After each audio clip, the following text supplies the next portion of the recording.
باپ اور بیٹے اور روح القدس کے نام میں آمین۔ ہمارے لیے آج کی تلاوت مقدس پولس رسول کا پہلا خط تسالونیکیوں کے نام، اس کا 4 باب اور اس کی پہلی آیت سے۔ غرض ہے بھائیو،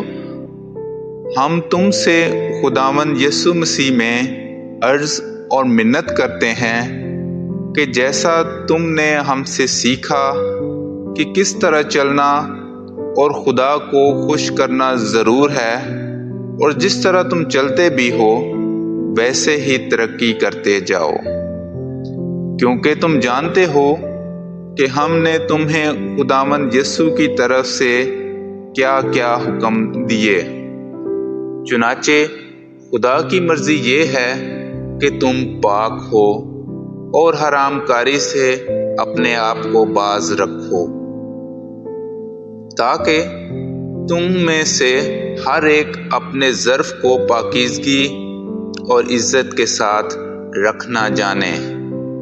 نہ شہوت کے جوش میں غیر قوموں کی مانند جو خدا کو نہیں پہچانتی، اور کوئی شخص اس امر میں اپنے بھائی سے زیادتی یا دغا بازی نہ کرے، کیونکہ خدا ان سب کاموں کا منتقم ہے۔ چنانچہ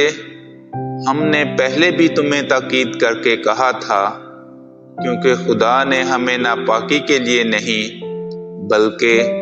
پاکیزگی کے واسطے بلایا ہے۔ اس واسطے جو ان باتوں کی حقارت کرتا ہے وہ آدمی نہیں بلکہ خدا کی حقارت کرتا ہے، جس نے تمہیں اپنا روح القدس بھی دیا ہے۔ کلام اقدس کا پڑھا اور سنا جانا ہم سب کے لیے باعث برکت ہو۔